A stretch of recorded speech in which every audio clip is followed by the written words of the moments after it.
तो ये कहानी शुरू होती है मुंबई के गोरेगांव इलाके में, जहाँ पे एक लड़का रहा करता था जिसका नाम था आकाश।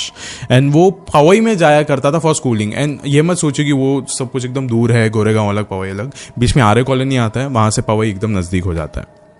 एंड गाइस यही चीज़ होती थी। आकाश का स्वभाव मालूम में कैसा था, वो एक बैक बेंचर हुआ करता था। बैक बेंचर्स कैसे होते हैं, एकदम शैतानी करने में एकदम अव्वल नंबर पे रहते हैं वो लोग, नंबर 1 रहते हैं। ये एकदम वैसा ही था, शरारती, शैतानी, किसी को भी छेड़खानी करने में एकदम नंबर 1 रहता था। वैसे ही था आकाश। एंड वहीं पे एक दूसरी लड़की थी जिसका नाम था रुचि।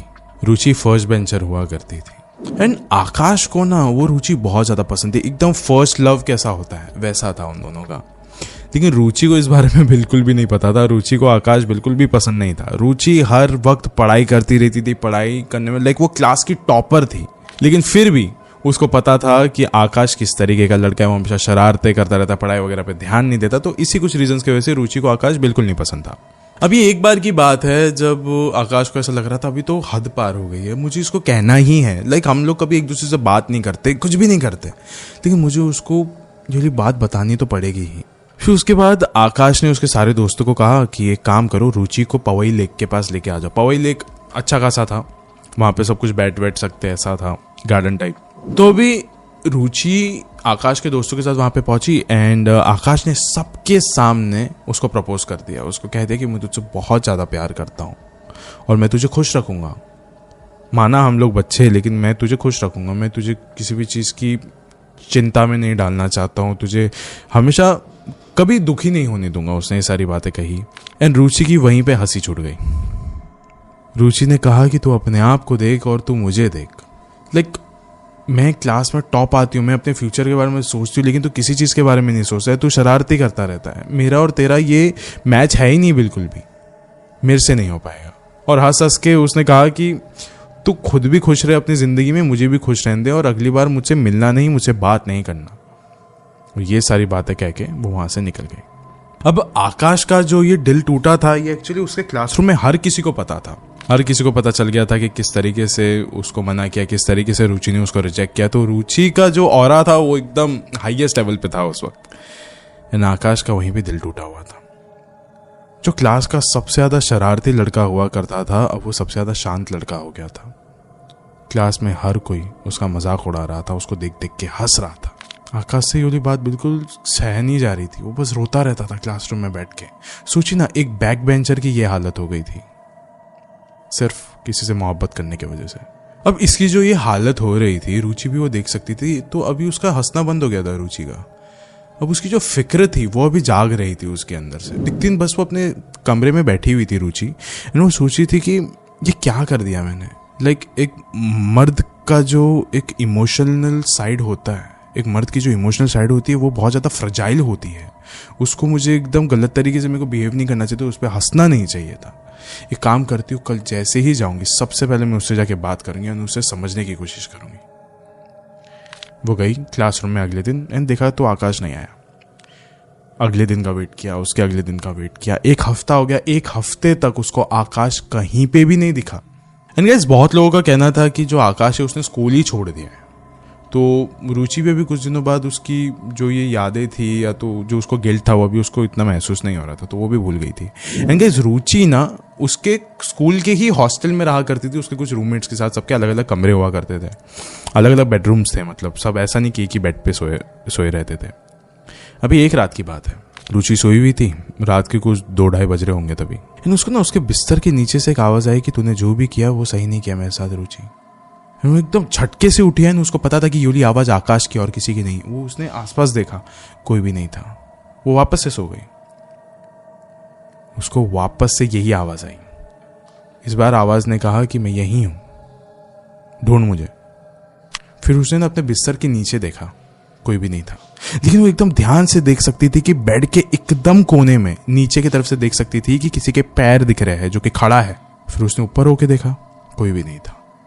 फिर उसने वापस से नीचे देखा तो आकाश ही नीचे लेटा हुआ था, रो रहा था, जोर जोर का चिल्ला चिल्ला के रो रहा था। रुचि जो थी वो बहुत बुरी तरीके से अभी डर गई थी, एकदम डर गई थी, खौफ में हो गई थी वो एकदम। फिर वो भागते हुए अपने रूममेट्स के पास गए, उनको जाके कहा कि मेरे कमरे में आकाश घुसा है, देखो जल्दी। उसके रूममेट्स ने छानबीन करी, इधर उधर देखा, है उसने कहा कि यहाँ पे कोई भी आकाश तो है ही नहीं, यहाँ पे ऐसा लग ही नहीं रहा कि कोई है, कोई भी नहीं है यहाँ पे। फिर उसके रूममेट्स थे, वो अपने कमरे में चले गए, उसको कहा कि तू आराम से सो जा, शायद से कोई वहम वगैरह रहेगा। लेकिन जो रुचि थी उसको बहुत अच्छे से पता था कि उसके आसपास ही आकाश है। वो जब सोई हुई थी तभी भी उसको ना जो सांसों की आवाज़ है एक इंसान की आती है, जो वो उसको सुनाई दे रही थी कि मतलब हाँ आसपास आकाश है, मौजूद है वो मेरे आसपास। अब सुबह हो चुकी थी। अब इस सुबह होने के बाद ये जो रुचि थी वो बस अपने बिस्तर के नीचे बस कदम रख ही रही थी, तो उसने देखा कि नीचे बहुत ज़्यादा पानी है, वाटर है नीचे। फिर उसने थोड़ा और आसपास देखा तो पानी ही पानी था पूरा उसका कमरा, और ये जो पानी उसके बिस्तर के नीचे भी था। तो वो बहुत ज़्यादा इरिटेट हो गई और अपने रूममेट्स के पास चिल्लाते हुए गई और बोले कि ये सब कुछ तुम लोग ने किया है क्या? ये सारी मस्ती मुझे बिल्कुल भी पसंद नहीं। फिर उसके रूममेट्स ने कहा बिल्कुल भी नहीं यार, ये हमने बिल्कुल भी नहीं किया। और ये अभी से थोड़ी, जब रात को हम लोग तेरे कमरे में आए थे, जब तूने कहा कि आकाश तेरे कमरे में घुसा है, तभी भी तेरे बिस्तर के नीचे पानी था। तो तू ये हम पे झूठा लांछन कैसे लगा सकती है? रात में भी था पानी, अभी भी है, इसमें क्या हो गया? साफ कर दे उसको। अब ये जो चीज थी ना, ये रुचि के समझ के एकदम परे थी। उसको समझ ही नहीं आता कि उसके साथ क्या हो रहा है। अब ये एक लाइनअप अभी यहां से शुरू होता है कि रुचि जब भी क्लासरूम में जाया करती थी ना, जो किसी को नहीं दिख रहा है वो रुचि को दिखता था। आकाश जिस बेंच पे बैठा करता था वहां पे अभी कोई भी नहीं बैठा करता था, लेकिन फिर भी जब रुचि वहां पे दिखती थी तो वहां पे आकाश बैठा करता था, उसको दिखता था वो। लेकिन उसके पास जाने की कोशिश करती थी तो वहां पे कोई होता नहीं था। लेकिन एक बात ना बहुत ही ज्यादा अलग थी। हर दिन जब उसको आकाश दिखता था तो वो अलग दिखता था।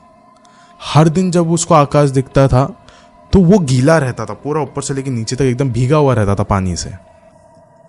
और ये कैसे हो सकता है, ये समझ ही नहीं आता था उसको कि ये क्या सीन है। हर दिन उसका चेहरा थोड़ा अलग ही उतरा हुआ रहता था, थोड़ा अलग एकदम पूरा फीला पड़ चुका होता था।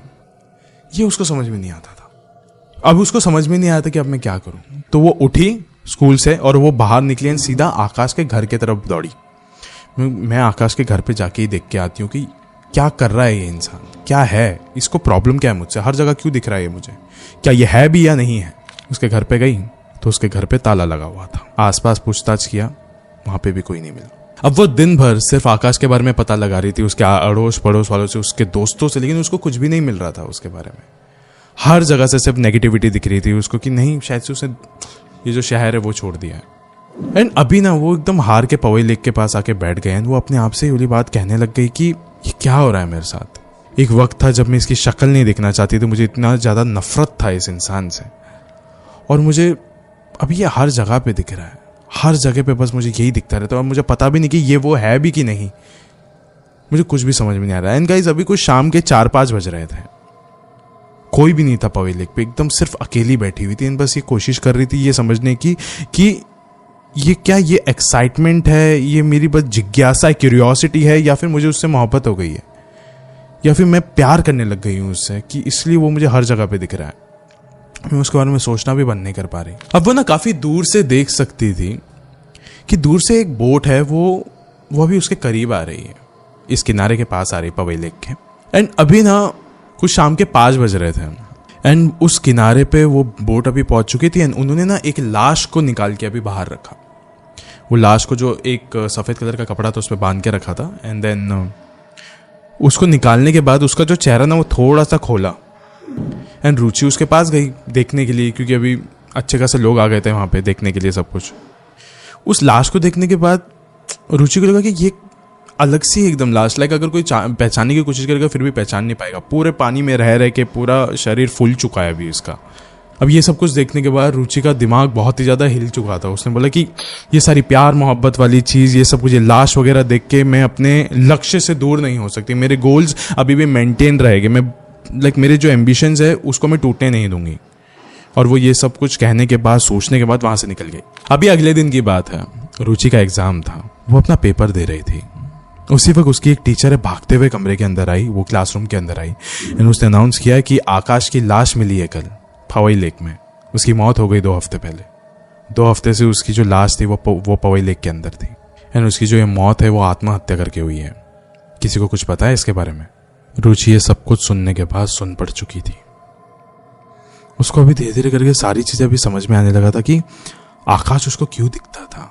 ये आकाश ने, आकाश की रूह थी जो उसके आसपास भटक रही थी। आकाश हर दिन मुझे अलग क्यों दिखता था? आकाश हर वक्त भीगा हुआ क्यों रहता था? क्योंकि वो पानी में डूबा हुआ था। वो पानी में जितना समय वो डूब रहा था, जितने समय तक वो पानी के अंदर रहता था, उतना ज़्यादा उसका जो चेहरा था वो बिगड़ रहा था और ज़्यादा गल रहा था। लाइक जो पानी में उसके असली शरीर के साथ हो रहा था वो मुझे यहाँ पे वाकई में दिख रहा था, हकीकत में दिख रहा था। लेकिन रुचि को अभी ऐसा लगने लग गया था ना कि उसको आकाश से मोहब्बत हो गई है ना। उसको अचानक से ये वाला झटका मिल गया था कि अभी आकाश जिंदा ही नहीं है। रुचि एक बहुत ही अलग किस्म के अभी दर्द से गुजर रही थी। अब ये जिस दिन उसने वाली बात सुनी थी, उस दिन से ना उसके सारे दोस्त लोग ना उसको संभाल रहे थे। वो रोए जा रही थी। फिर उसने ना अपने एक रूममेट के पास जाके कहा कि अब बस, अब मैं उसके बारे में और नहीं सोचूंगी। अब तो शायद वो मर चुका है, तो शायद मुझे अभी वो दिखेगा नहीं। फिर उसके एक रूममेट ने भी कहा कि हाँ, अभी कुछ शाम को 6:30 बजे उसका अंतिम संस्कार हो रहा होगा। अभी शायद से चिता को आग लग रही होगी, तो अब सब चीज़ ख़त्म ही हो गई होगी, उसको मोक्ष मिल चुका होगा। हो सकता है वो अभी तेरे को नहीं दिखेगा। फिर रुचि ने भी कहा कि हाँ, शायद मुझे वो नहीं दिखेगा, मैं अपने कमरे में जाती हूँ, मुझे पढ़ाई करना है।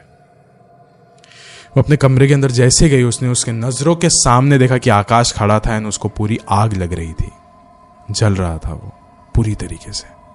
जो उसने कहा था अंत में रुचि ने कि हाँ, अभी वो मुझे नहीं दिखेगा, उसका जवाब दिया आकाश ने मिलके कि मैं कहीं पे भी नहीं जा रहा हूँ, यहीं पे रहूँगा तेरे सामने, तुझे दिखता रहूँगा। कहते हैं कि ये जो कहानी है ये साल 1980 की है। 1980 में ये वाली कहानी बहुत ज़्यादा फैलने लग रही थी।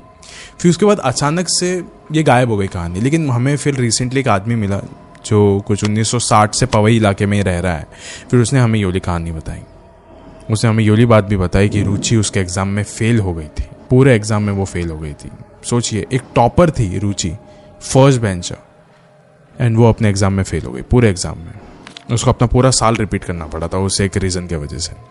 कहते हैं कि आज भी ना रुचि जिंदा तो है, लेकिन उसकी 3 बार शादियां टूट चुकी है, डाइवोर्स हो चुका है उसका 3 बार। लेकिन कहते हैं कि आज भी आकाश ना रुचि को हर जगह पे दिखता है, उसकी जो आत्मा है उसके आसपास भटकती रहती है। किसी भी मर्द को ना आकाश उसके करीब नहीं आने देता है और वो शादी फिर टूट जाती है। यही चीज़ होते आया। एंड ऐसी बात बताई जाती है कि आज भी जो रुचि है ना, वो पवई लेक पे जाके हर रोज़ जाके बैठती है और हर रोज़ ना वो ये पछतावा करती है कि काश उस दिन मैंने इसको थोड़ा अच्छे तरीके से अगर मैंने उसको मना किया होता या फिर हाँ ही बोल दिया होता, क्योंकि आगे जाके मुझे उससे मोहब्बत तो होनी ही थी। अगर मैं उसको उस वक्त हाँ बोल दिया होता तो आज ये दिन ना देखना पड़ता। रुचि के ना कोई बच्चे है, ना कोई पति है, ना उसका ना कोई परिवार है, वो अकेले रहती है बस आज भी आकाश के रूह के आसपास। अब ये सिर्फ कहानी है या फिर सच्चाई है, ये एग्जैक्टली सच बताओ तो किसी को भी नहीं पता, मुझे भी नहीं पता है। लेकिन अगर ये सच्चाई है तो बहुत खौफनाक है, कोई झेल नहीं सकता इस बात को। आज ना इस वीडियो के अंत में मैं आपसे कुछ भी नहीं कहना चाहूँगा, कोई सीख नहीं देना चाहूँगा, बस ये बताना चाहूँगा कि सोचिए ना कि कितनी खौफनाक बात हो गई है कि ये जो उसने करने की सोची, ये जो नेक चीज़ उसने करने की